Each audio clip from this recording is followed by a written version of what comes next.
Olá, boa tarde. Uma grande satisfação poder estar aqui hoje falando sobre esse tema tão importante, né? Que muitas vezes nos sentimos tão inseguros frente a essa situação por não ser uma rotina dentro do nosso dia a dia. Então, eu quero que seja proveitoso, que seja esclarecedor e que as perguntas aí ao final a gente vai estar tentando responder todas elas. Alguns livros de referência que abordam esses assuntos, tá? O Manual de Anestesia Local, que é um clássico da anestesiologia, inclusive teve uma aula fantástica ministrada pelo professor Carlos Rodrigo, que quem não assistiu, recomendo que assista, porque ele vai abordar algumas coisas também como dose, né? Como os princípios, né? Das soluções. E isso é muito importante. Bom, e o objetivo hoje é contribuir com algumas medidas, né, orientações dessas medidas preventivas e de pronto-atendimento nessas situações inesperadas e desagradáveis que possam estar ocorrendo. Essas situações, elas não são rotina dentro do consultório odontológico, independente da especialidade praticada. E não deve ser também, né? A gente não quer que seja uma rotina atendimento de urgência, porque nós vamos triar esses casos. Então, a gente previne um monte de situação através de um bom exame clínico. E ali, dentro desse exame clínico, a gente vai ter as situações que a gente pode solicitar um exame complementar, solicitar um encaminhamento, uma avaliação médica, para que o paciente seja compensado por uma situação em que ele esteja mais favorável para o seu procedimento, né? E falando em relação aos episódios, há muito pouco trabalho feito aqui no Brasil. E esse trabalho clássico, que está no livro do Manual de Anestesia Local do Malamed, ele relata esses resultados aqui, ó. De 4.300 dentistas, num período de 10 anos, tiveram 30.600 episódios de caráter emergencial. Desses 30 mil aqui, 15 mil e alguma coisa, ou seja, mais da metade, foram episódios de síncope, que daqui a pouco eu vou comentar um pouquinho mais sobre essa situação. Mas que a grande maioria, mais de 90% destas situações emergenciais, elas tiveram uma relação direta com a falta de controle do estresse ou com o uso de alguma medicação pelo paciente. Tem esse outro trabalho na Grã-Bretanha, que a maioria dos procedimentos, das intercorrências, das situações de urgência e emergência ocorreram na clínica geral, procedimentos de clínica geral.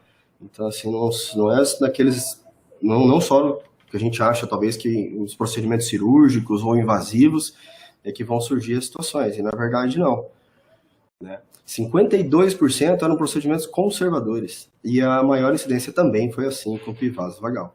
Quando a gente diz síncope vasovagal, vou comentar mais daqui a pouquinho, é o clássico, a perda de consciência, né? É o clássico desmaiar. A gente fala mais daqui a pouco. 37% dessas situações foi durante o tratamento, 23% antes, 20% logo após a anestesia e 17% após o procedimento. Então, esses momentos iniciais, né, é um momento que gera muito estresse para o paciente e que a gente tem que ter aquele feeling, tem que ter aquele bom senso de saber avaliar também esse comportamento, essa ansiedade do paciente. E o perfil deixa uma pergunta, né? E no Brasil, a gente não tem muitas informações, mas qual que é o risco de ocorrer uma dentro do consultório odontológico, né? Eu digo que o risco é muito semelhante e que as outras publicações.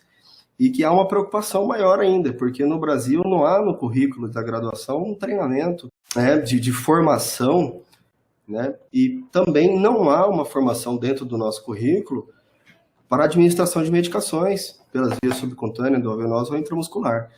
Isso são poucos cursos que tem, não é uma exigência, né, dentro da grade curricular. Tem esse outro trabalho da Isamara, de 2009, foi uma tese de mestrado dela.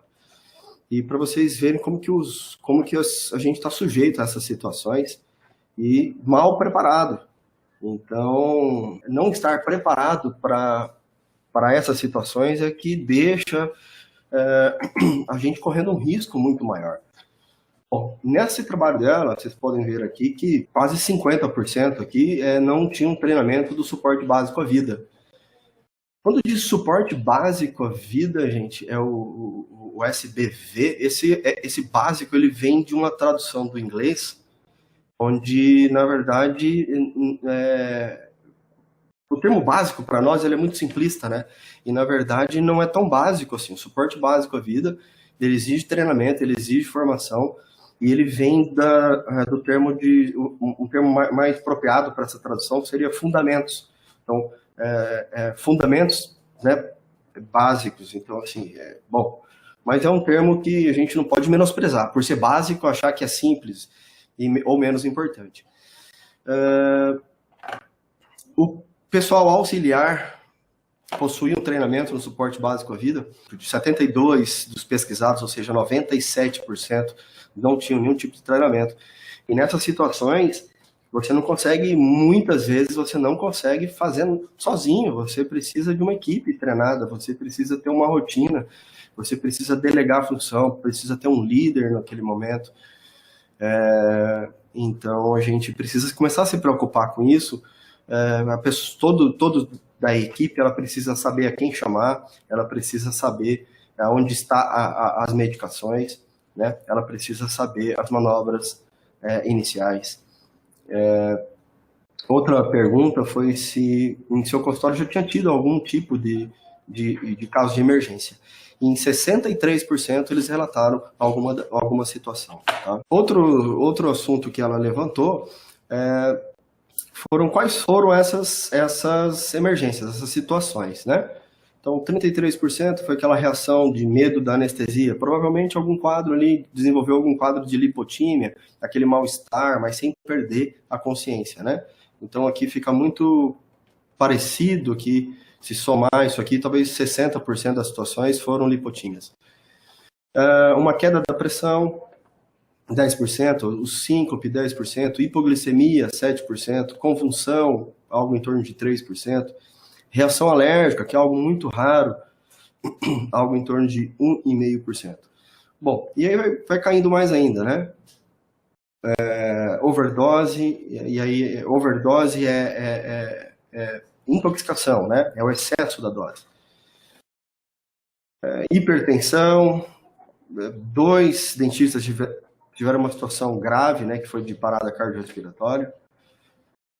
Choque anafilático, que seria a reação alérgica no seu nível mais grave, severo, onde ocorre o fechamento das vias aéreas.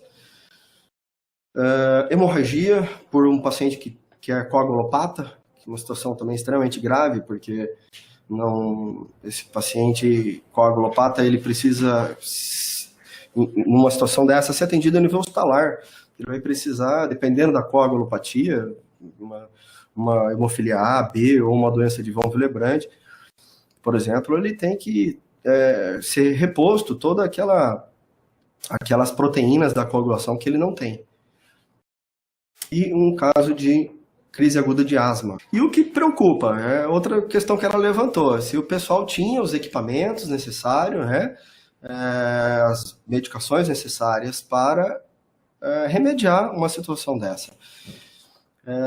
E mostra que, por exemplo, ninguém tinha AMBU, que é já um equipamento que tem que ter dentro da caixa para situações de uma parada respiratória, né? Apenas 17% tinham adrenalina. A adrenalina é a medicação mais importante frente a uma reação alérgica severa ou dentro de um quadro de choque anafilático. É o que vai reverter, é o que vai permitir diminuir o edema de glote e permitir a pessoa conseguir ventilar através dessa medicação. É a medicação mais importante. E a adrenalina, comento mais um pouquinho lá na frente, tá?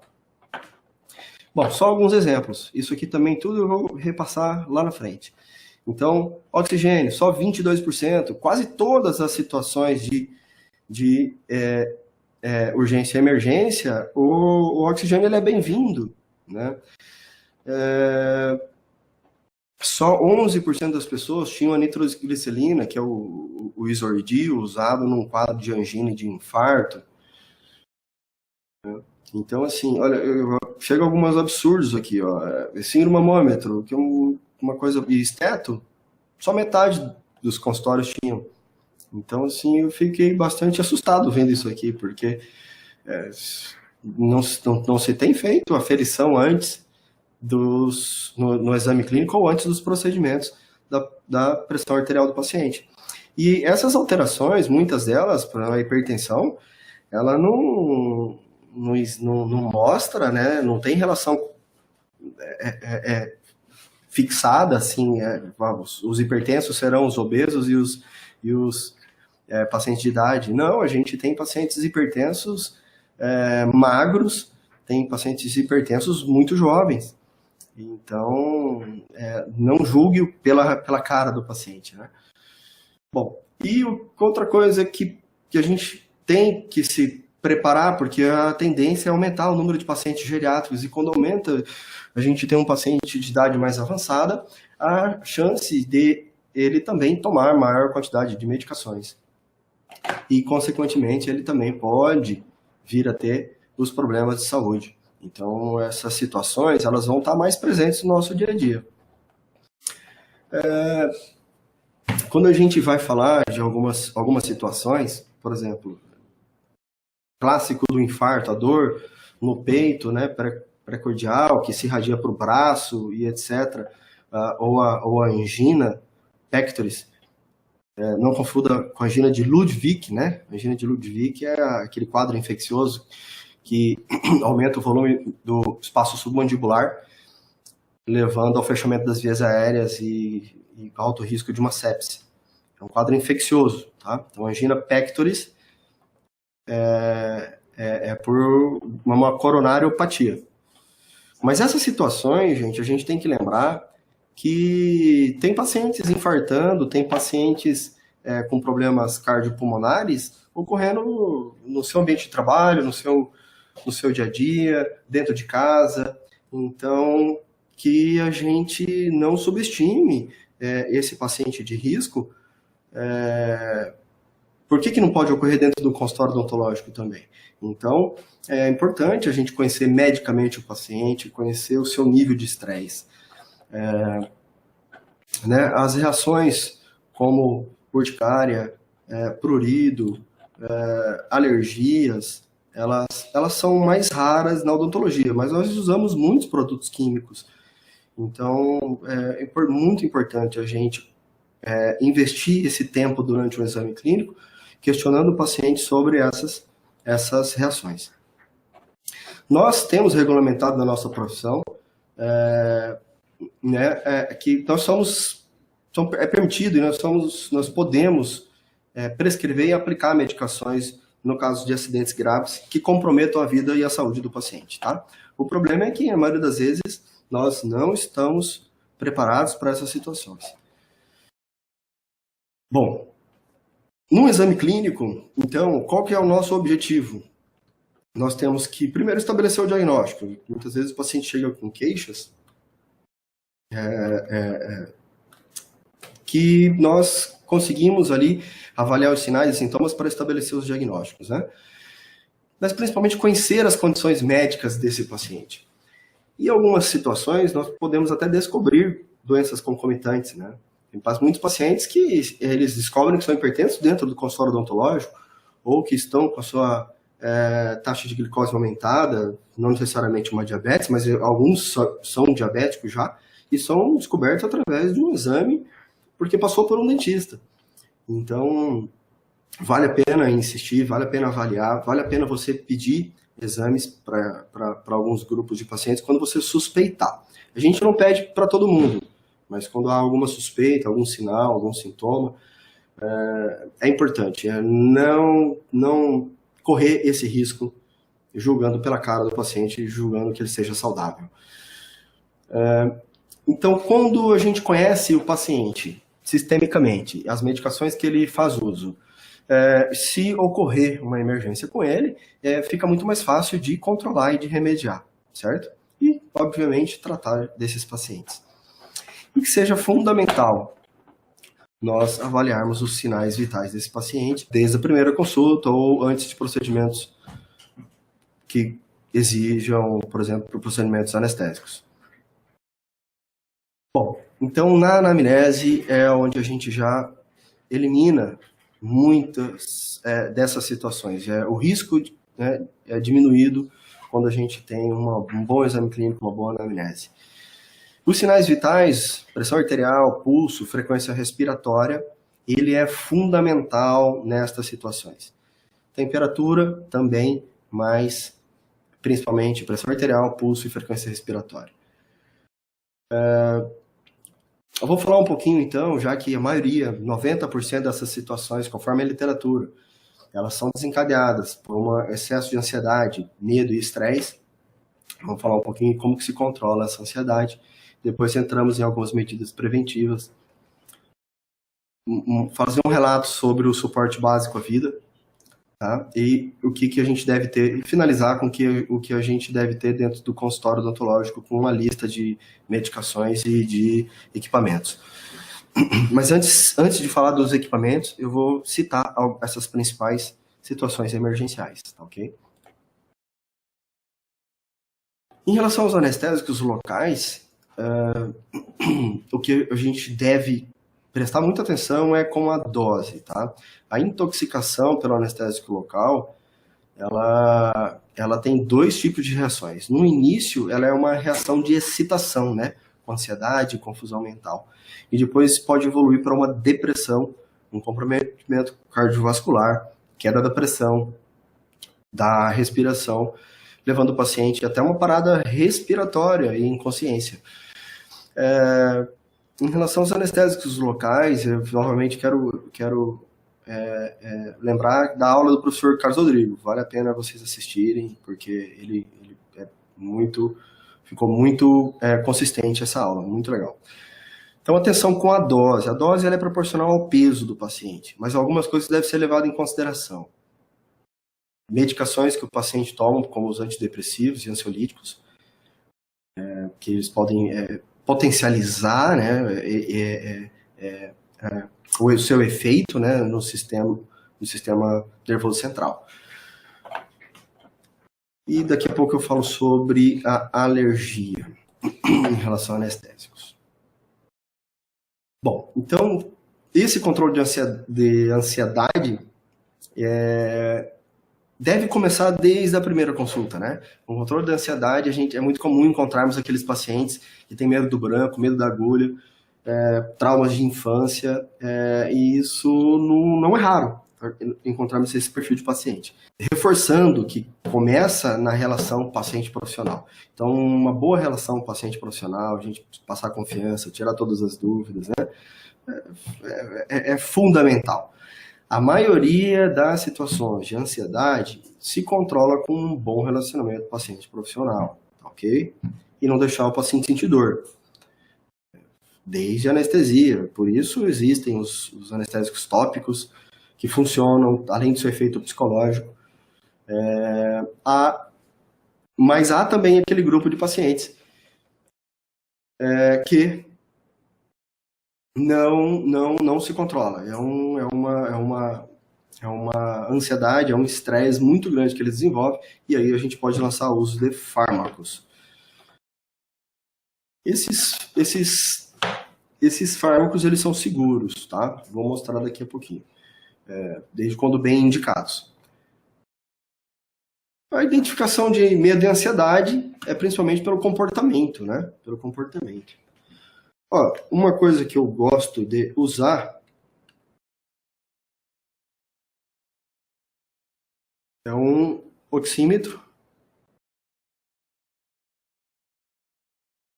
Esse é um oxímetro portátil, onde ele mostra taxa de oxigenação e pulsação. Também indicado ser utilizado por situações de urgência, vai te auxiliar, tá? Mas eu estou mostrando aqui porque na primeira consulta, quando eu já estou conversando com o paciente, eu já tenho duas informações. Da pressão arterial dele, que ela pode estar aumentada também por essa ansiedade, né? Se ele não for um paciente hipertenso. E também os batimentos cardíacos, que a gente vê através do pulso.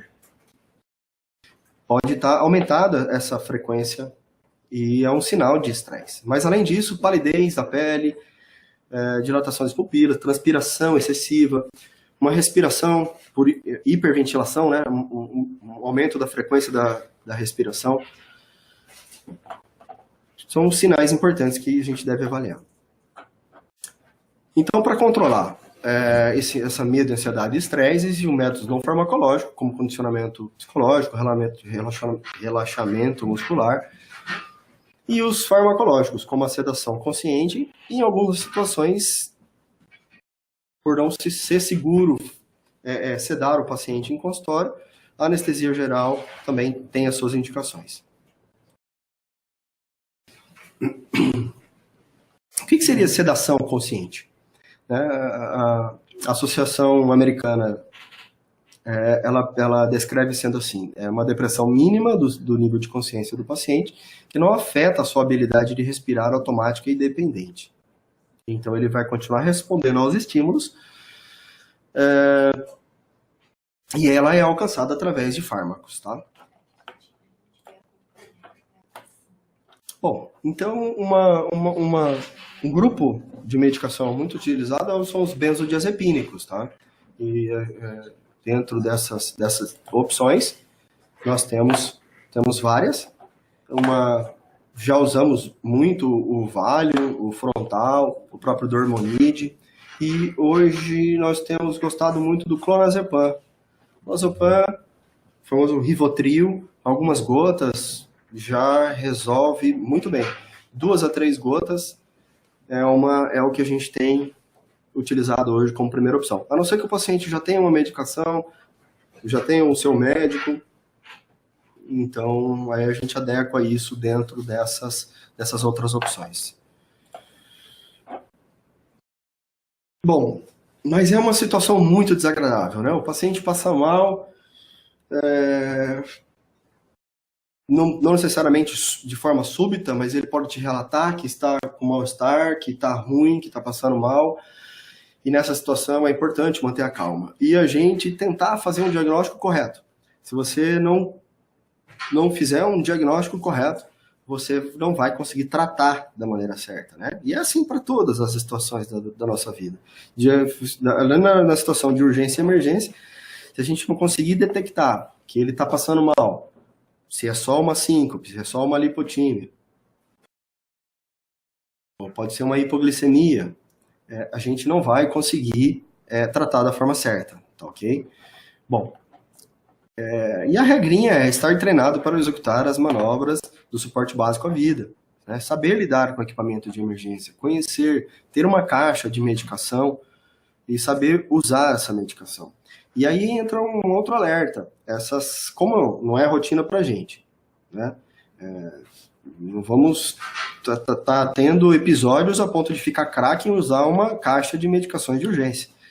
Então, que se recicle, que tenha uma vez por ano, talvez dentro do primeiro ano, uma vez a cada 6 meses, um momento em que se reúna a equipe, né? E aí se dê essa capacitação para a equipe, mostrando qual que é a rotina, onde que está o equipamento, a quem chamar, o número de urgência. Então, essa reciclagem ela é extremamente importante. Então, o cirurgião dentista, ele deve estar apto a instituir aqueles procedimentos que garantam a ventilação pulmonar e a circulação sanguínea até que a vítima possa sofrer aquele atendimento mais especializado, tá? Lembrando, assim, que surgiu uma situação, e você deu toda a atenção, você tinha o suporte, chamou o socorro,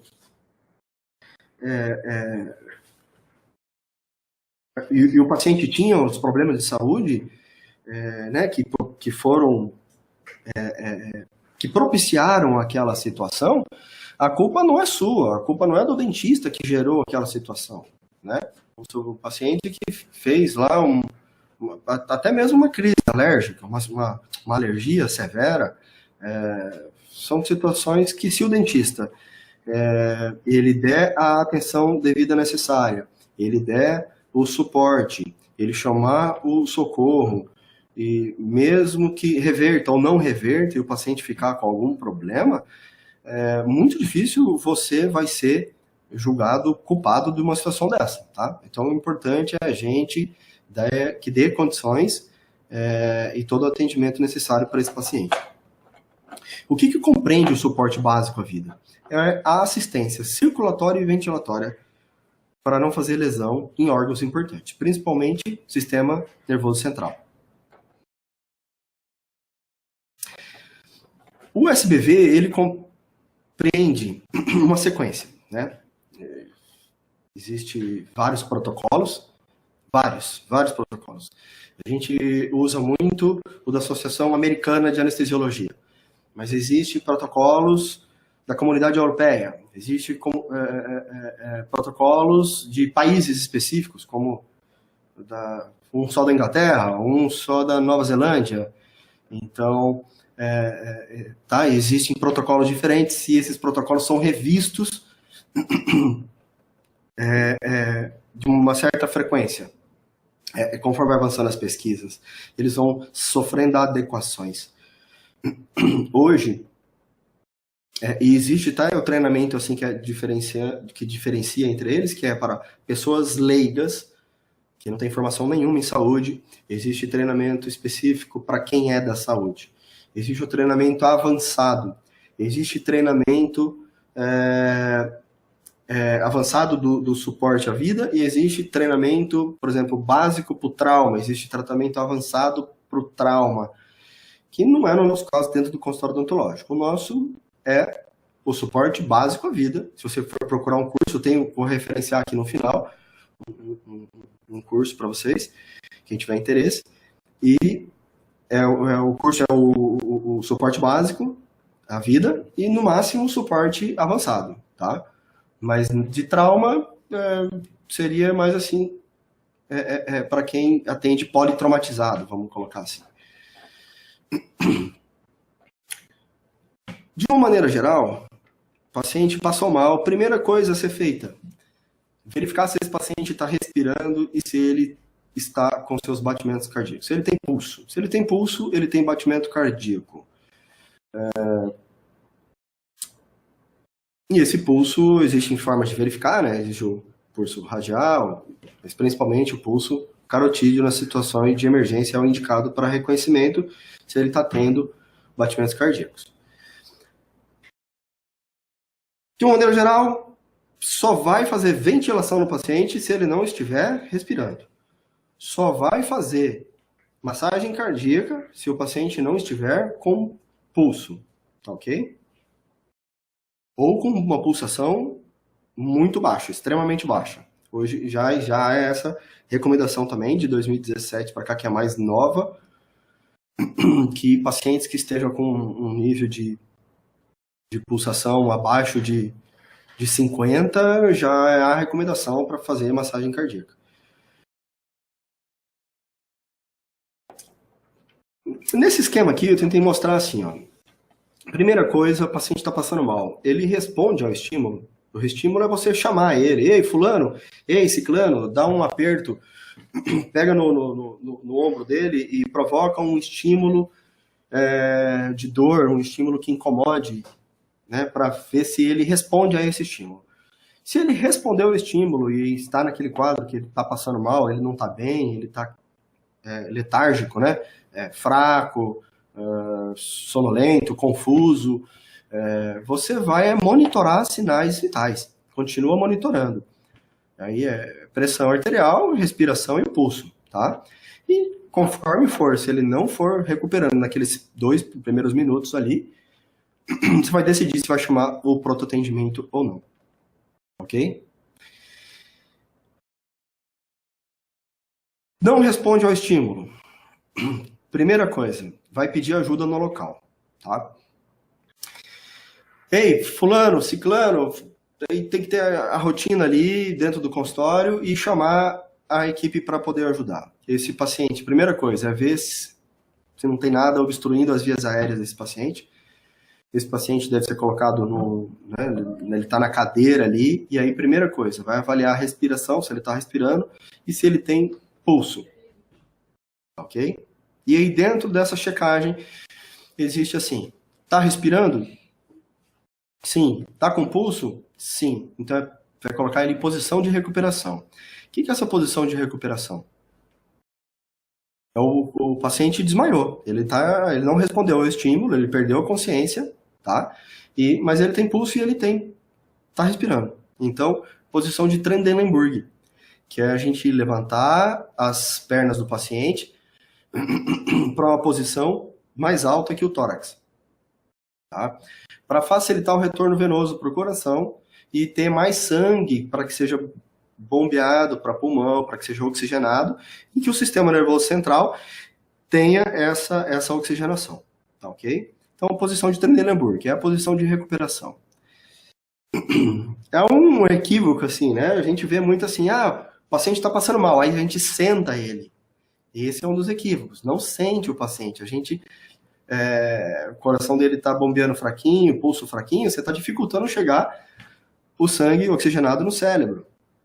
E dificultando o retorno venoso das pernas e dos órgãos. Então, o paciente está ruim, querendo desmaiar, a gente não fica insistindo para ele ficar em pé. Não desmaia, fica em pé. Não, deita o paciente, deixa ele ficar numa posição que seja fácil esse retorno venoso e a oxigenação cerebral, tá ok?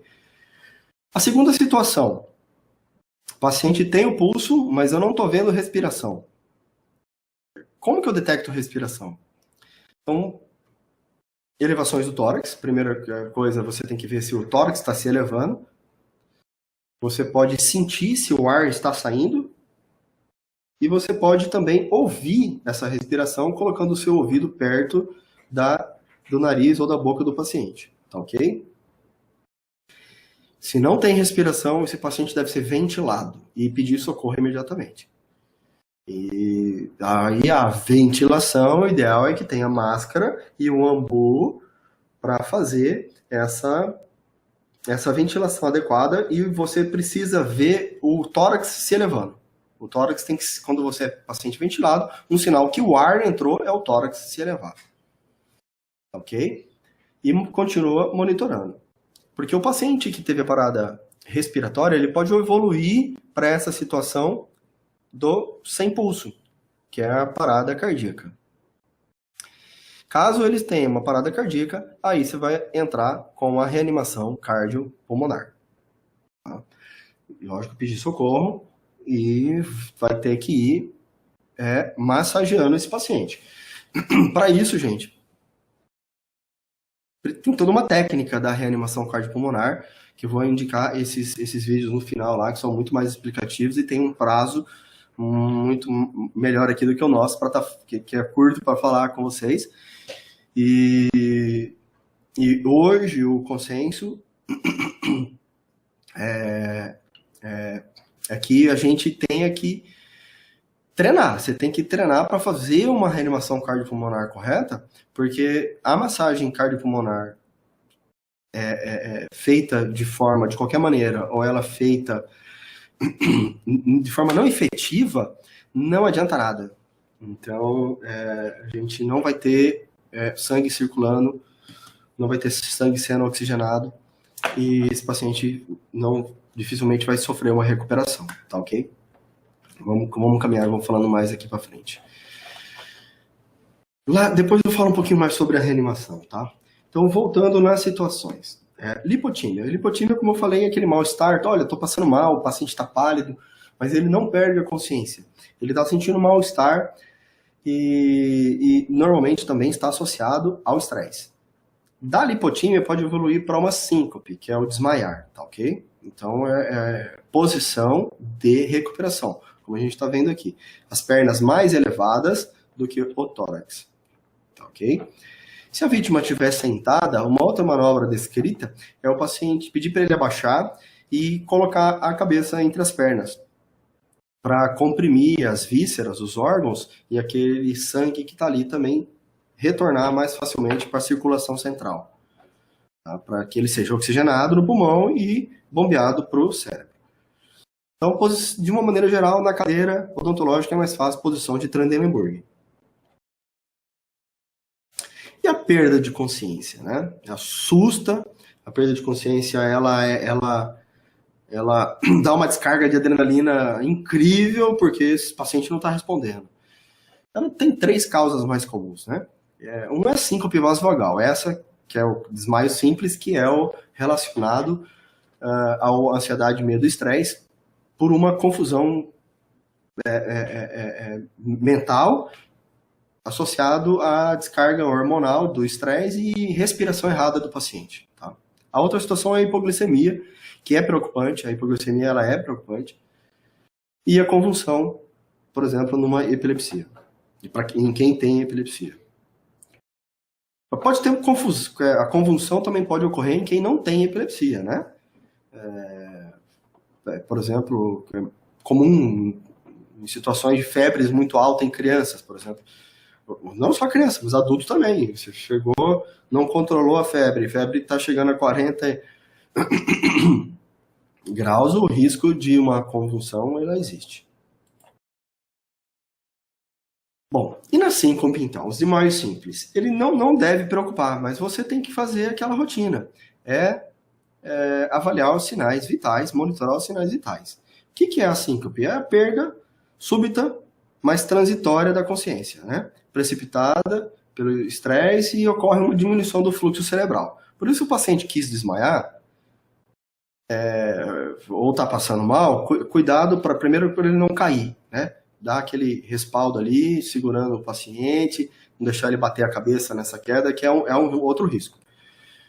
E segundo, auxiliar ele, deixar ele deitar, né? Não ficar tentando levantar o paciente, não desmaia não.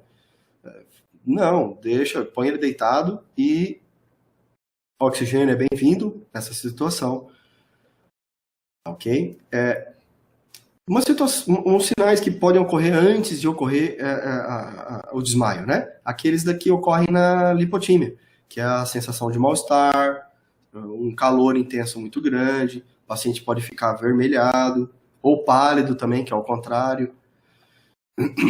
Sinal de tontura, náusea, sudorese excessiva. O paciente está suando mais do que o normal para o ambiente, gente. É um sinal que deve ser avaliado. Para o procedimento, conversa com o paciente, posição de Trendelenburg, tudo isso talvez você evita que chegue na situação da síncope, tá?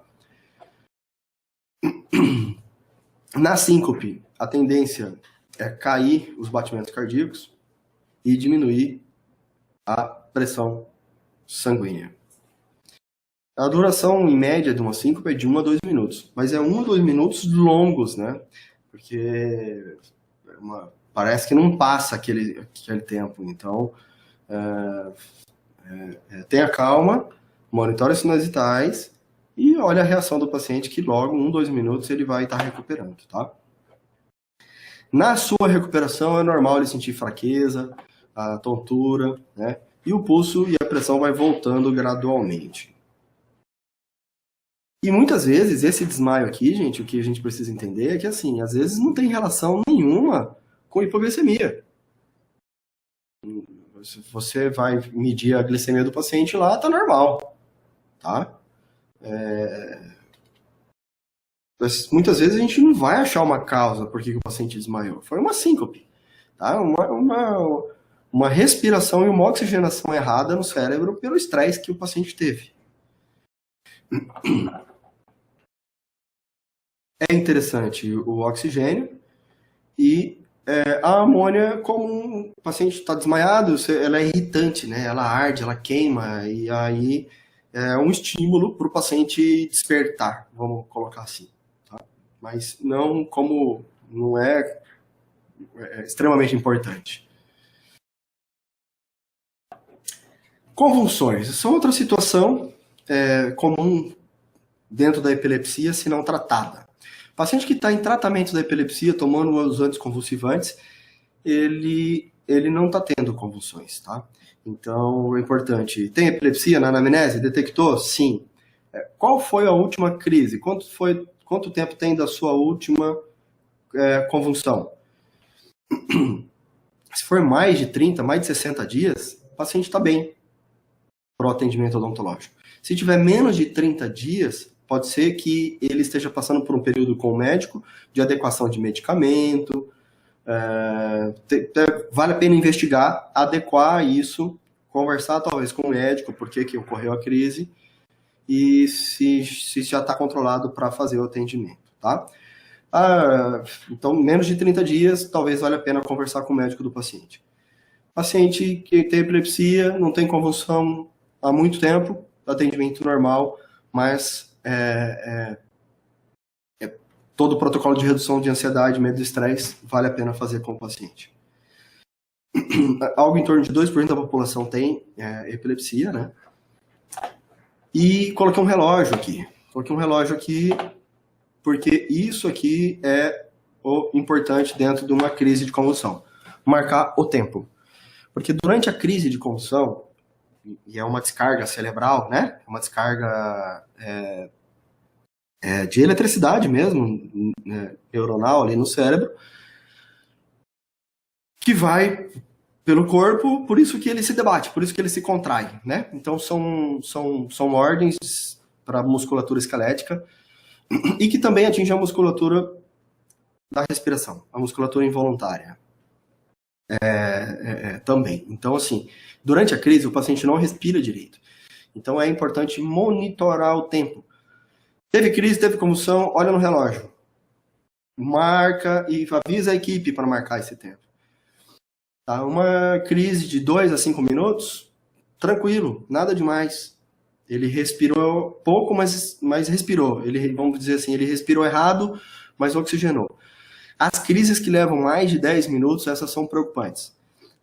Ou que não estão passando em 10 minutos. Então, assim, essas precisam ser medicadas ali de urgência, com anticonvulsivantes e com ansiolíticos injetáveis, né? Porque o paciente está inconsciente, ele não pode tomar medicações via oral.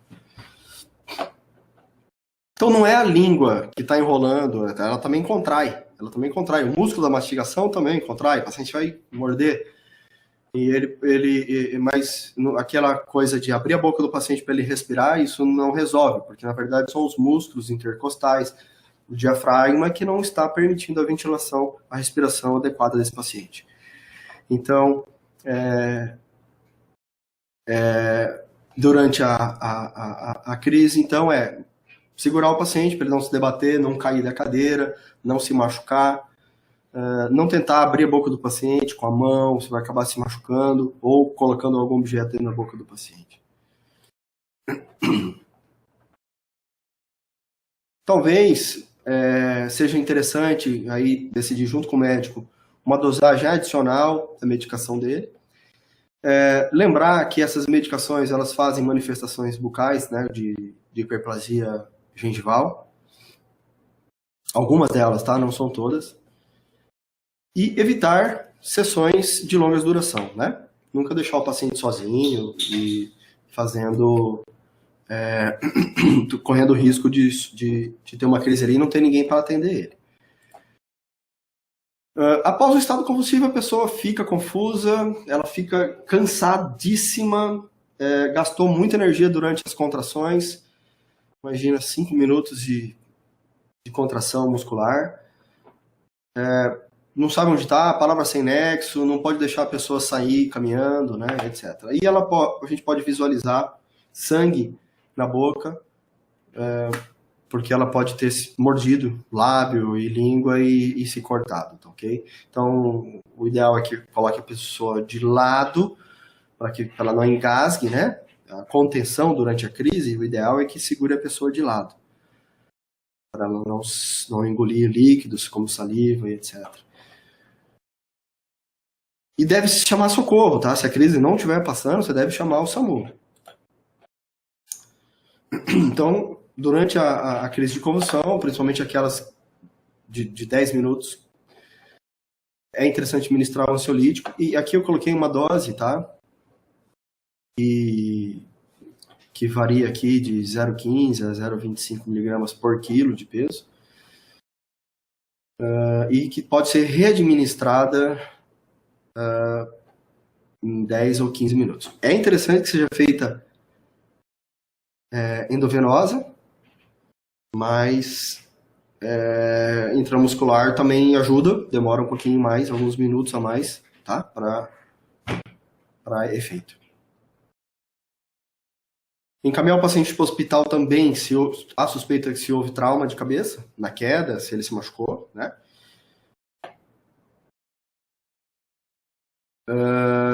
Em situações, por exemplo, nunca teve convulsão pela primeira vez, encaminhe esse paciente para fazer uma pesquisa, uma avaliação com o médico, para pesquisar o que estava acontecendo. Pacientes que continuam com dificuldade respiratória e etc. Tá ok? Então, nas convulsões, aqui está um exemplo da hiperplasia gengival causado pela medicação, propiciada pela medicação. Na verdade, muitos pacientes que tomam anticonvulsivantes, se eles tiverem boa higiene, essas hiperplasias elas não ocorrem ou ocorrem muito pouquinho, às vezes imperceptível, tá? Então, ela fica exagerada assim quando tem associação com acúmulo de placa. Uma outra urgência é a obstrução das vias aéreas. E aí, isso, na verdade, é uma manobra importante que salva a vida do paciente e que pode ser feito para qualquer tipo de engasgamento, tá? Você está num restaurante, a pessoa engasgou, ou você, não só dentro do consultório odontológico. É conhecido como manobra de Heimlich. É interessante aplicar oxigênio no paciente. E essa manobra é feita você pegando o paciente por trás e você vai comprimir a região abaixo do externo, né, para produzir uma tosse nesse paciente. A gente vai estar comprimindo as vísceras, os órgãos ali contra o pulmão dele, por isso tem que ser embaixo das costelas ali, para que aquele restinho de ar que tem ali no pulmão, a gente consiga projetar o que está causando o engasgamento do paciente para fora, para que ele consiga cuspir ou desengasgar. Manobra de Heimlich, isso é mágico, assim, isso é muito importante, tá, gente? E aí a dica, assim, assistem vídeos no YouTube, explicações mais completas lá, que possam complementar. Ok. Em relação... Bastante informação, né? Vamos lá. Diabetes. Em relação a diabetes, gente, são duas coisas. Existem os pacientes de diabetes tipo 1, diabetes tipo 2, e existem duas situações, né? Os pacientes que fazem a hipoglicemia ou a hiperglicemia. O que é mais preocupante para uma situação de urgência? A hiperglicemia ou a hipoglicemia? Sem dúvida, a hipoglicemia. A hipoglicemia, o paciente está sem energia, tá? Para suas funções vitais. Ele pode estar com tão baixa energia que pode comprometer suas funções vitais. Então, é uma situação que preocupa. A hiperglicemia, ela é uma situação que preocupa menos. Na urgência e emergência, né? Ela vai fazer lesão assim, a longo prazo, o paciente fica com comprometimento renal, cicatrização ruim, visão, né, e etc. A hiperglicemia, ela vai atrapalhar para nós na odontologia, nos tratamentos, o paciente ele fica com reparo ruim, e ele fica mais propenso a infecções. Então, a gente tem que se preocupar nessas duas situações. Um paciente com hiperglicemia, ou seja, ele está descompensado com infecções e com problemas no reparo. Então, dentro das nossas especialidades, seja reparo cirúrgico, ou seja, reparo no periápice de um tratamento endodôntico, ou seja, no reparo de uma polpa após uma restauração de média ou profunda, né?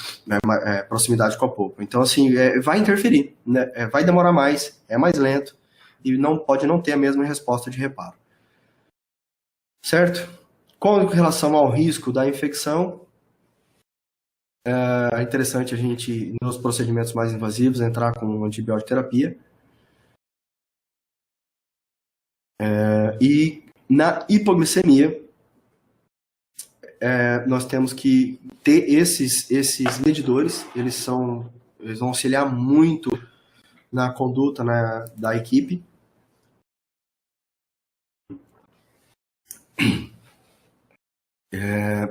Para fazer o diagnóstico correto. Lembra que eu falei lá atrás que é importante nas situações fazer o diagnóstico correto? Então, a gente fazer o teste ali da glicemia na hora auxilia muito, porque ali você já sabe se foi só uma síncope ou se ele está realmente hipoglicêmico. E tem mais uma também, né? Eu esqueci de falar. Essa emergência, ela pode ser decorrente de erro na dosagem da medicação. Lembrar assim, paciente para anestesia local, para tratamento odontológico, o paciente não tem que fazer jejum, ele vem se alimentando normal, ao contrário da anestesia geral, né? Que alguns pensam que tem que ficar em jejum também. Então, ele tem que ser orientado que ele tem que se alimentar, tem que usar a dose normal dele de insulina, que é para aqueles que tomam insulina. Porque doses exageradas da insulina, eu já vi paciente fazendo isso, né? Ele quer comer mais um pouquinho, para exagerar ali na sobremesa, por exemplo, ele aumenta a dose dele de insulina. E aí, esse uso descontrolado também pode propiciar essas situações. Então, a hipoglicemia leva o paciente a desmaiar, perder a consciência, e eventualmente, se ela estiver muito baixa, pode fazer convulsões. Tá? Então, o nível de glicose, menos de 50 microgramas, ele já é preocupante. Tá? O paciente já pode sentir mal-estar. Então, o paciente fica, né, com confusão, fraqueza, nervosismo, pode ter sudorese excessiva, letargia, que é a moleza, a fraqueza, né, e até mesmo a perda de consciência.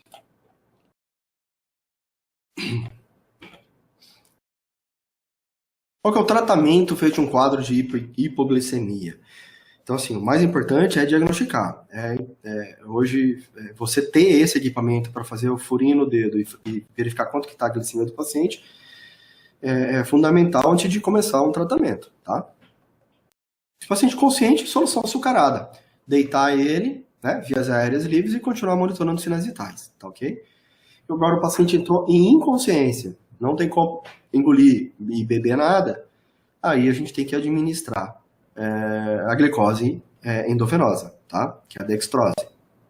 Existe também o glucagon, que é administrado de forma intramuscular, que ele vai fazer ao inverso da insulina. Ele vai aumentar o nível de glicemia ali na corrente sanguínea, tá? Mas a primeira opção é a glicose intravenosa. Ok, alergias. Alergias são situações também que preocupam, porque elas são situações rápidas, né?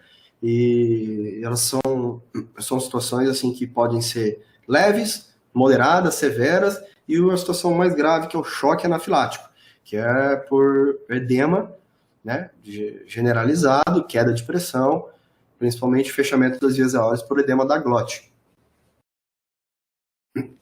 Então, também, muito importante a gente fazer um exame clínico legal, uma anamnese legal. Eu já peguei muitos pacientes que falaram assim, eu tive alergia depois da anestesia. E, na verdade, não era, porque talvez foi mal diagnosticado, talvez não se chegou a alguma conclusão e foi uma das hipóteses. Mas, assim, é mais provável que o paciente tenha passado mal por uma síncope ou uma hipoglicemia, né, uma lipotímia, e na verdade não foi uma alergia. Então, assim, cuidado com o que o paciente chega falando para você, tá ok? Pergunta para ele, foi alergia, mas você teve inchaço? Inchou, primeira coisa. Ficou vermelho? Fechou pálpebras? Mãos incharam? Então, teve coceira pelo corpo. Então, assim, são sinais, erupções, né? Aquelas chega a formar até placas e pápulas junto com a urticária. Então, assim, esses são sinais de alergia. Então, se não teve isso, provavelmente não foi uma alergia que o paciente teve, foi outra coisa, menos alergia. E o que preocupa na alergia é o seguinte: o paciente está ficando vermelho, se coçando, e aí preocupa se ele tiver com dispneia, que é a dificuldade de respirar. E aí o chiado da respiração, que é aquele clássico, começa a fechar, né? Aquele chiado, eu tô gripado aqui, não vou conseguir fazer. Mas é aquele chiado, realmente, sinal que fechando as vias aéreas e o ar tá passando ali espremido já. Então, assim, é uma situação grave, tá? E aí a gente tem que entrar com as medicações. Enquanto o paciente tá consciente, ele pode conseguir engolir. Depois de inconsciência, não engole mais nada. Isso tem que ser tudo medicação por via intramuscular ou endovenosa.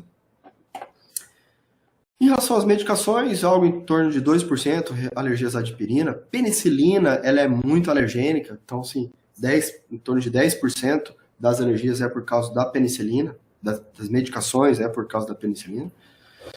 E anestésico local, gente, é algo muito raro, muito raro. O anestésico é algo muito seguro nos dias atuais de utilizar, mas pode acontecer. O que é raro não significa que não pode acontecer, né? Então, tem que tomar cuidado, tem que estar precavido para essas situações. Eu tive a oportunidade de ver 2 reações à alergia ao anestésico logo após a anestesia. Um deles foi na Univag, onde eu ministro aula durante a graduação, foi alguns anos atrás, e foi numa paciente que ela era enfermeira. Então foi engraçado que ela também foi ajudando a fazer aquele diagnóstico. Ela, não é alergia, estou inchando, chiado na respiração, edema, olhos já fechando, prurido, e ela mesma foi ajudando a pegar, não, aqui, pega minha veia aqui e tal. Então, é uma situação assim que a paciente ajudou a fazer o diagnóstico dela mesma. E aí vai para o hospital, ela é medicada e vai para o hospital fazer monitoramento, tá?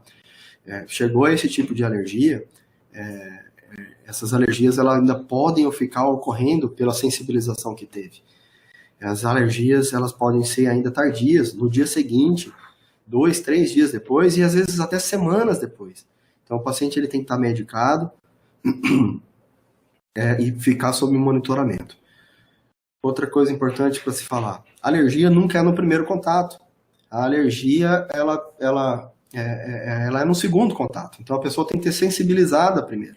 Então, não se preocupe assim, já tomou anestesia? Não, nunca tomei. Ah, como que eu vou saber se ele tem alergia? Ele não vai ter alergia, porque ele não foi sensibilizado ainda àqueles componentes. Então, quem comeu camarão pela primeira vez, ou tem alergia à picada de abelha a primeira vez, não vai ter alergia no primeiro contato. É sempre no segundo contato, quando desenvolve as imunoglobulinas, né, para a reação. E assim, aí sim, no segundo momento, no segundo contato, a reação alérgica.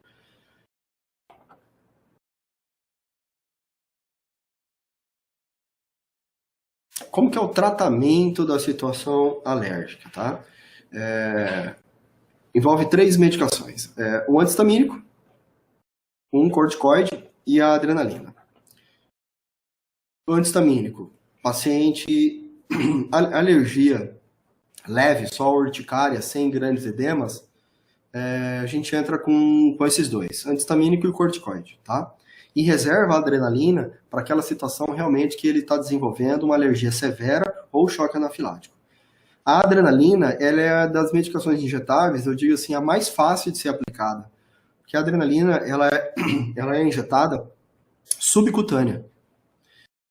Qualquer lugar embaixo da pele. Então você vai levantar a pele e injetada embaixo da pele. Então, o local comum é na pele abdominal, tá? Mas pode ser também na pele, em qualquer lugar. O importante é que é o que salva a vida do paciente nessa situação de alergia severa ou choque anafilático, tá? O antistamínico, tem ele em xarope, tem ele comprimido. Corticoide, mesma coisa. E se não for possível engolir, vai ter que usar os injetáveis. Então, na anafilaxia, ou na alergia grave, no choque anafilático, já começa com a adrenalina. Adrenalina e epinefrina é a mesma coisa, tá, gente? Ela tem a concentração de 1 para 1000 dentro daquele... e você aplica meio ml, tá? Varia aí de 0,4, vamos padronizar a dose de meio é o suficiente. E é incrível, a absorção e a adrenalina agindo, ela é muito rápida, ela é absorvida muito rapidamente e ela reverte muito rapidamente, tá? E aí nós vamos dar todo o suporte respiratório, né? Liberar as vias aéreas, né? Não vamos deixar nada obstruído, e oxigênio para o paciente. Fechou, o paciente teve sinais de que não está respirando, e isso leva à inconsciência, né? Não necessariamente a uma parada cardíaca, às vezes o coração continua batendo. Se não remediado a parada respiratória, vai caminhar para uma parada cardíaca. Pode-se chegar até a situação de se fazer uma cricotireotomia, ok? Para facilitar, porque o corte ele é feito abaixo do edema da glote, então você libera as vias aéreas para esse suporte, a entrada de ar. O suporte cardiovascular, né, posição de Trendelenburg. E aí o tratamento da urticária. E também o corticoide, né, gente? Hoje, eu acho que um dos mais potentes é esse Allegra, que é o fefoxifenadina, que é o de 180 miligramas, tá? Ele é utilizado de uma vez ao dia, mas já vi alergistas prescrevendo ele até 2 vezes ao dia, tá ok?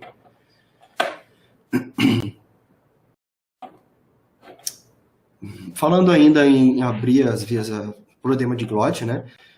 Diferente da traqueostomia, que é mais complicada e geralmente é feita em ambiente cirúrgico, ambiente hospitalar, ou ambulatório que tenha instrumentos cirúrgicos, a cricotireoidostomia, ela é feita entre as duas cartilagens, entre a cartilagem da tireoide e a cartilagem cricoide. Logo abaixo da pele, logo abaixo da proeminência aqui da cartilagem, a gente tem uma área em que tem uma membrana, a pele é bem fininha, tem uma inserção muscular muito fininha, e é um local assim mais fácil de liberar, né? Então, a recomendação da parte médica é que se faça a abertura nessa região. Bom, outra situação que ela é pouco dita, ela é pouco conversada e que, consequentemente, ela é subestimada. Nós temos muitos pacientes que fazem uso de corticosteroides. Esses pacientes que fazem uso de corticoide, de uso crônico, são aqueles que têm doenças autoimunes, são pacientes que têm artrites, artroses, por exemplo, ou lúpus, né, ou pênfigo. Está cada vez mais comum dentro da nossa rotina os pacientes que fazem uso de corticoide.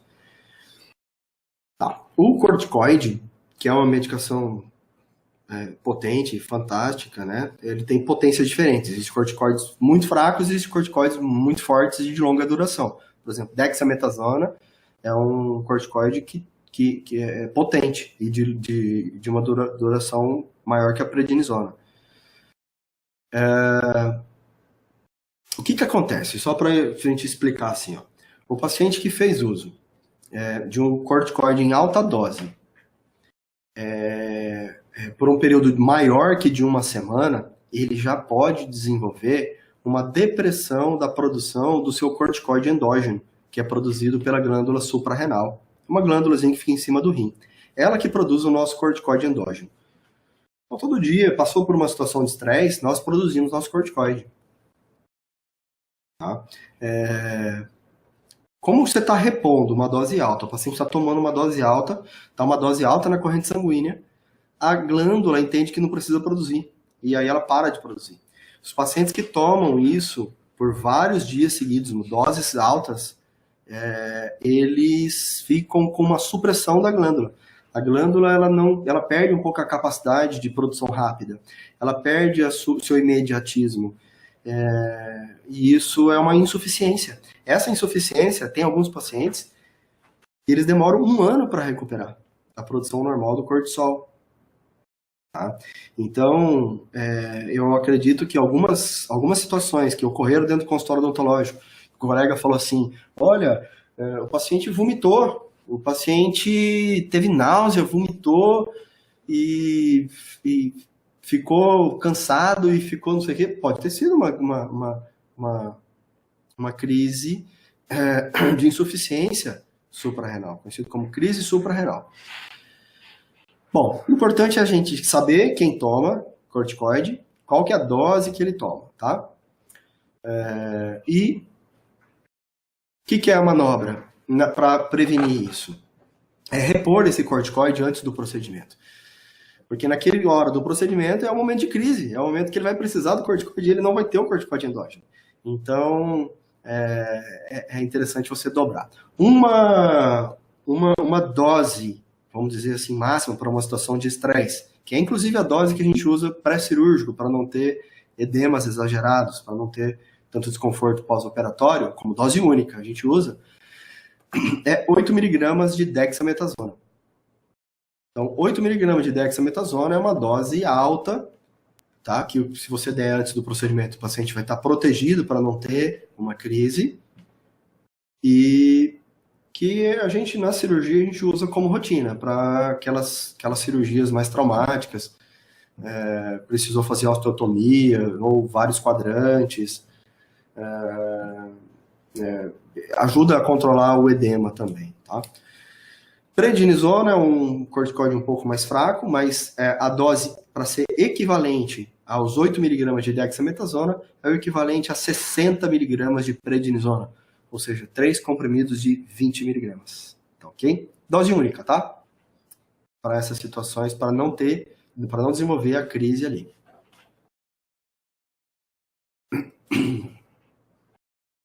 Cardiopatias. Dentre as cardiopatias mais comuns, a arteriosclerose, as doenças das coronárias, né, que fazem a isquemia e impede a irrigação do miocárdio, angina, infarto, arritmias e a insuficiência cardíaca congestiva.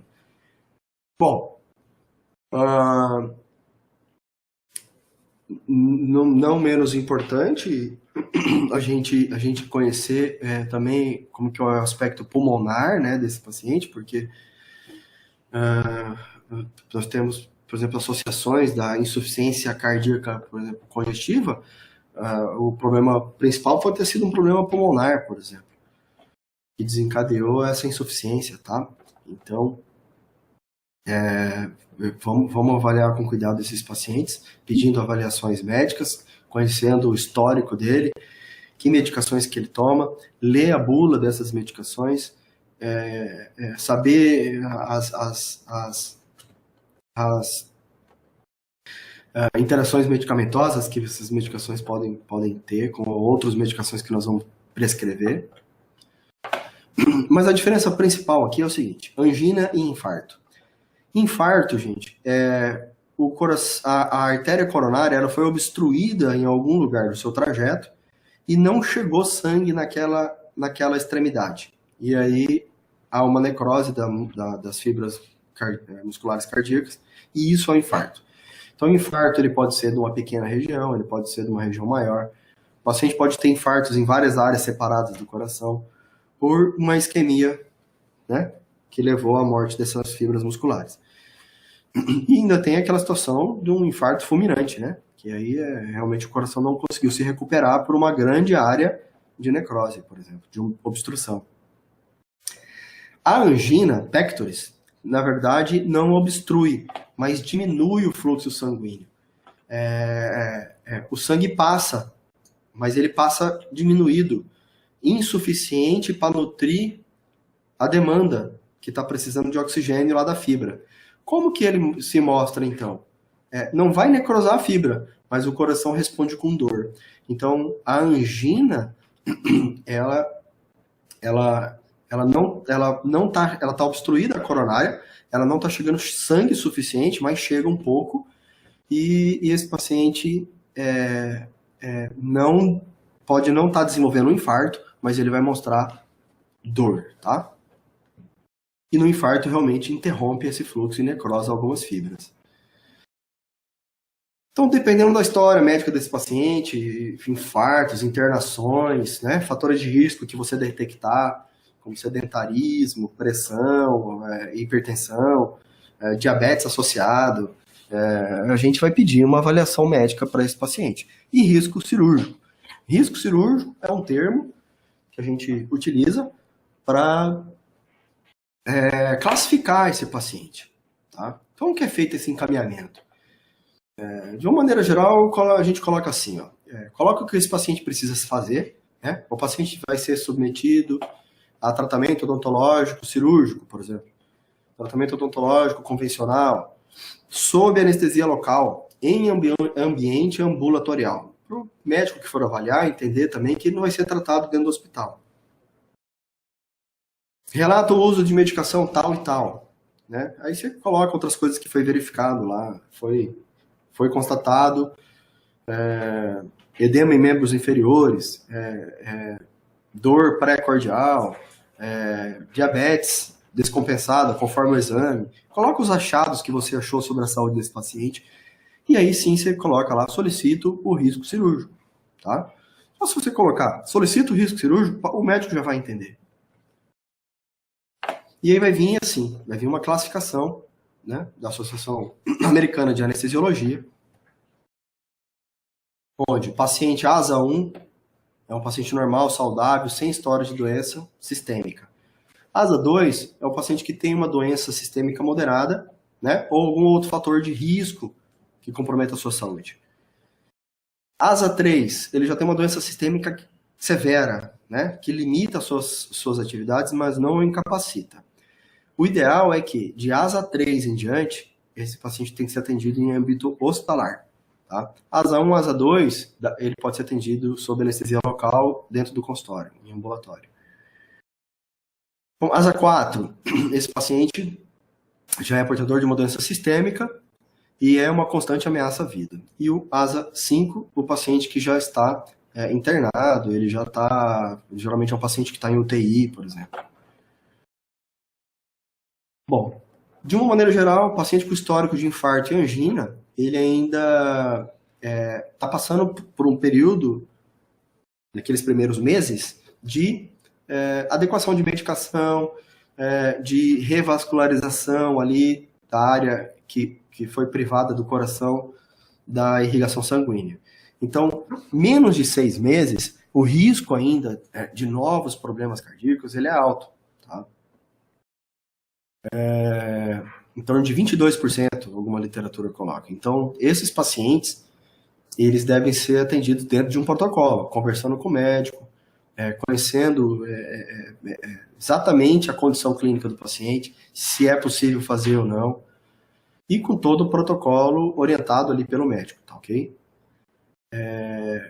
E se for algo eletivo, que dê para deixar para depois, tratamentos estéticos, tratamentos que não sejam de urgência, odontológicos, que sejam deixados para depois. E aí, de 6 a 12 meses após esse infarto ou essa angina, diminui bastante, né, o risco, pela metade praticamente, e após 12 meses, ele já está numa condição muito mais tranquila para fazer os tratamentos odontológicos eletivos, aqueles que não são de urgência. Como que é o tratamento, então, da crise, da angina e do infarto? O paciente colocou a mão no peito, dor, fez cara de dor que irradia para o braço, e estamos suspeitando de uma angina, porque já conhecemos o paciente. Ele também pode já conhecer esse quadro. Então, a primeira coisa é reclinar esse paciente, aferir a pressão, monitorar as sinais vitais, tranquilizá-lo e administrar o Isordil. O que é o Isordil? O Isordil é uma nitroglicerina. Ele é um dilatador de artéria coronária. Ele é ministrado de forma sublingual, tá? Isordil, 5 mg sublingual. Então, ele é absorvido e vai fazer a dilatação da artéria coronária para chegar mais sangue ali no coração. Então, se ele tiver tendo um princípio de infarto ou um quadro de angina, vai diminuir esse risco. Oxigênio, sempre bem-vindo, tá? E aí vai monitorando. O interessante é que marque o tempo também para você controlar que horas que deu a medicação. E se a dor persistir ou realmente evoluir para uma piora, pode administrar uma segunda dose de nitroglicerina e aí encaminhar esse paciente, solicitar a hospitalização, chamar a SAMU ou levar para o hospital se for próximo. A crise de dor, ela também propicia mais estresse. Então, se a gente conseguir controlar a dor nessa situação, ela é benéfica. Porque quanto mais dor, mais adrenalina, mais sobe a pressão, mais agitado o paciente fica. Então, medicações para controlar a dor, ela também ajuda a não ter complicações, né? E aí, nesse caso, é interessante as medicações de ação a nível central, que o paciente, às vezes, estando na crise, ele fica ruim para ele engolir, também demora, então as medicações injetáveis são bem-vindas, tá? Por exemplo, a morfina. E estar preparado, né, a todo momento para uma reanimação até o socorro chegar.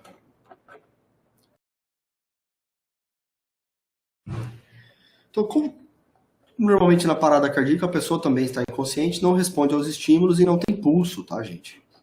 Então, parou o coração, ela não tem batimentos cardíacos, ela não vai ter o pulso. Na parada respiratória, como que eu identifico? É a ausência do movimento, o paciente também está inconsciente, né, claro. A parada respiratória, é comum a gente ver cianose. A cianose é o arroxeamento das extremidades. Então, lábio, dedos, nariz, orelha, ele pode sofrer um certo arroxeamento. E dilatação das pupilas também, devido a essa inconsciência. Então, a recomendação, gente, é assim, tenta assistir os vídeos ali que eu vou indicar, fazer cursos, tem cursos online, dessa manobra de reanimação, como é que ela é feita, tá? O ideal, algumas situações onde já se tem grande circulação de pessoas, já há o desfibriladores, desfibrilador externo automatizado. Então ele é fantástico, porque ele permite todo o diagnóstico. Então ele verifica se o paciente está em parada cardíaca, ele verifica se precisa dar choque, ele verifica que hora que é a hora de dar o choque. Então ele te avisa, ele te dá mensagens. Então é fantástico, tá ok? Mas enquanto a equipe de socorro não chegar, massagem cardíaca, reanimação, tá? RCP. Reanimação cardiopulmonar. Esse equipamento, ele custa hoje em torno de a partir de 6 mil, 6 a 8 mil reais, tá? Um desfibrilador. E, como eu disse, ele é todo automatizado. Qualquer profissional de saúde, às vezes até uma pessoa leiga, que se for treinada, ela consegue usar. Hoje a recomendação é 30 compressões para 2 ventilações, se for uma pessoa só. Qual que é isso variou, isso já mudou, já foi 15 para 2, 15 para 1, hoje é 30 para 2. Baseado nos testes de perfusão sanguínea, eles verificaram que é melhor você ficar massageando uma pessoa em parada cardiorrespiratória, 30 compressões para e faz ventilação. 2 ventilações. É melhor fazer uma pessoa só, que saiba fazer bem feito, do que 2 que não... Uma que sabe fazer e uma que não sabe ventilar direito. Tá? Mas se forem 2 pessoas que sabem, que já passaram por um treinamento, aí sim é interessante fazer 15 compressões para 2 ventilações. Mas se você estiver sozinho, só você que sabe, 30 compressões e 2 ventilações. Tá? Crianças lactantes, por exemplo, sofreu... Tá com pulso, só tem parada respiratória, sofreu afogamento, por exemplo. Uma ventilação a cada 4 segundos. Hoje é essa a recomendação. Massagem cardíaca em bebê é apenas com os dedos, né? E enquanto num adulto, você precisa juntar as mãos e de braços esticados jogar o peso do seu corpo, do seu tórax, para comprimir a pessoa contra uma superfície rígida, que deve ser o chão. Quanto à caixa de medicação, ela é importante que a gente conheça algumas coisas. Vamos lá. Eu separei assim, ó, medicações que são dadas por via oral. Quais são essas medicações? Antistamínico, né, que pode ser Fenergan, Benadryl ou aquele Allegra que eu mostrei, em forma de xarope, que fica mais fácil da pessoa engolir. Por causa de alergia leve, que é urticária e prurido pelo corpo, por exemplo, ou com mínimo de edema. Tá? Outra opção de medicação administrada via oral é um antihipoglicêmico, no caso da hipoglicemia, açúcar ou solução açucarada. Um vasodilatador, que é o Isordil, administrado de forma sublingual, nas situações de infarto e angina.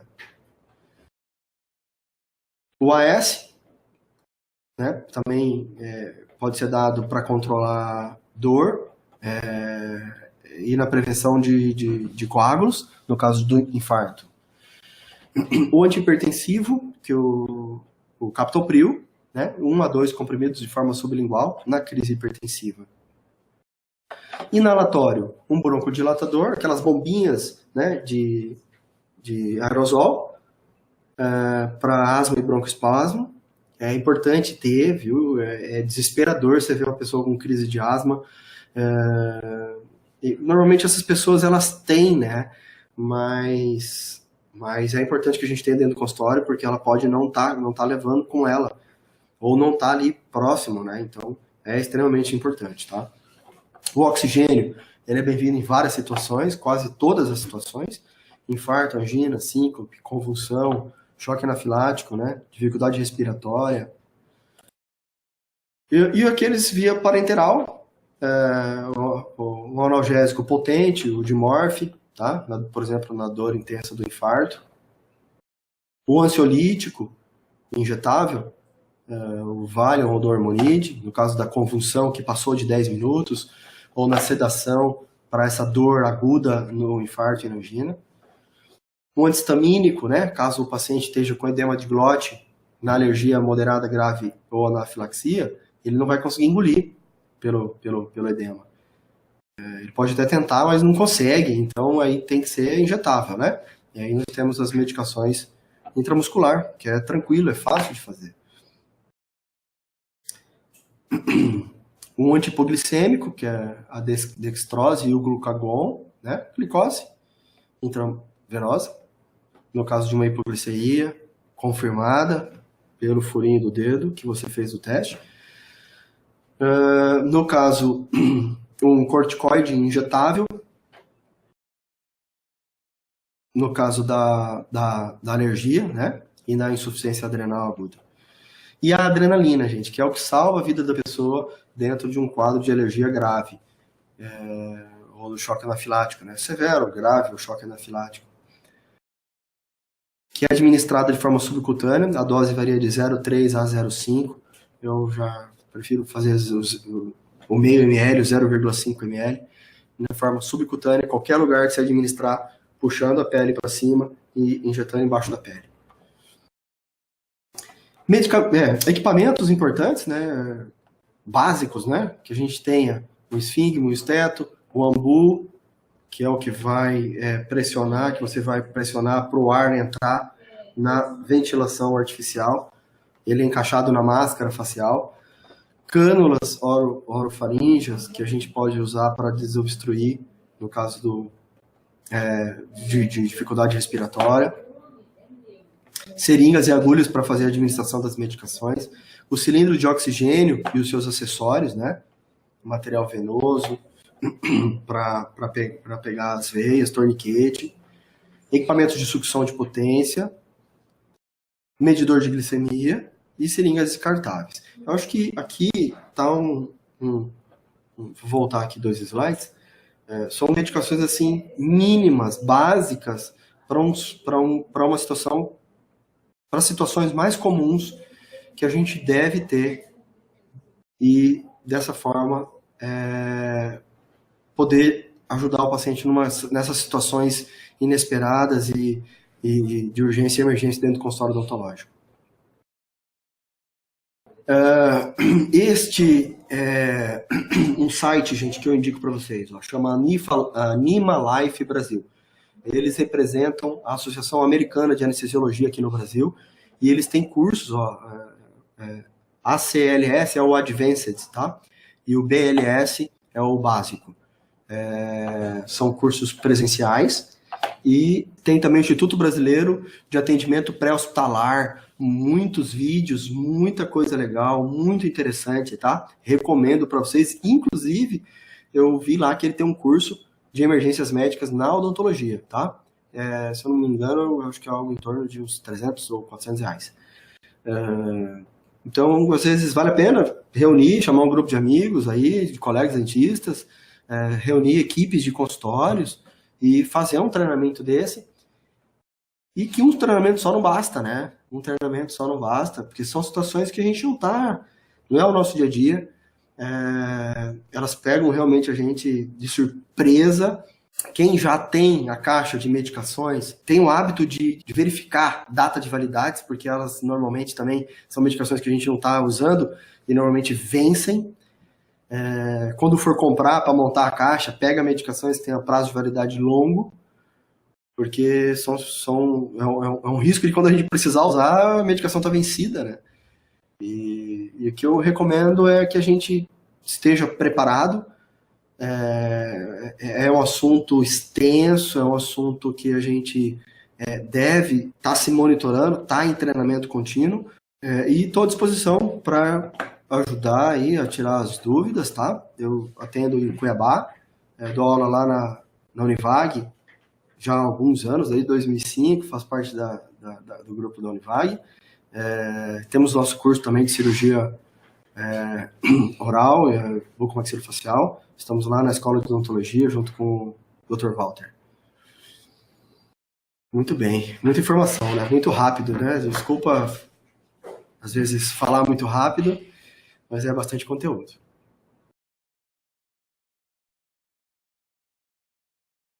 Olá, teve uma pergunta ressaltando a importância da anamnese feita antes do tratamento, né? É fundamental, eu acho que falar em prevenção de urgência e emergência, ela já começa com um bom exame clínico. Que assim, a anamnese, ela já está dentro do exame clínico, né? Então, a gente tem que fazer e tem que fazer bem feita. A anamnese, dentro dela, existem algumas perguntas principais. Uma delas é se o paciente tem algum problema de saúde. E depois você pode destrinchar isso perguntando sobre os vários sistemas de saúde. A segunda pergunta é se o paciente tem alergia a alguma coisa. A terceira pergunta importante é se ele está fazendo algum tratamento médico. Então são perguntas chaves que vai te orientar para a realização de uma boa anamnese, tá? Mas a anamnese e o exame clínico, ele é fundamental para criar, não só conhecer o paciente medicamente, o perfil do paciente, inclusive a sua ansiedade, mas também para criar já uma relação de confiança paciente-profissional. Oi, Letícia. Na crise de angina, a gente ainda, você lembra de dar remédio de dor para o paciente também, tá? Analgésicos potentes. A segunda dose da nitroglicerina, ela indicada, varia aí de 3 a 5 minutos para você prescrever. O oxigênio, ele é muito importante também nessa crise de angina, porque a gente tem que lembrar que pode estar sofrendo um estreitamento lá da coronária e não está chegando sangue oxigenado no coração, tá ok? É isso. Bom, então quero desejar uma boa tarde aí, uma boa semana para todo mundo e agradecer a Juliane, o Kleber, todo o pessoal aqui do Telesaúde que me recebeu, agradecer o convite que foi feito, e eu acho que é um trabalho e uma oportunidade fantástica, onde A gente tem essa facilidade de conversar, de levar informação e interagir aí para enriquecer o nosso dia a dia, né, da consultória e a nossa profissão também, né? Então, meu muito obrigado aí para todos, parabéns pela participação de vocês.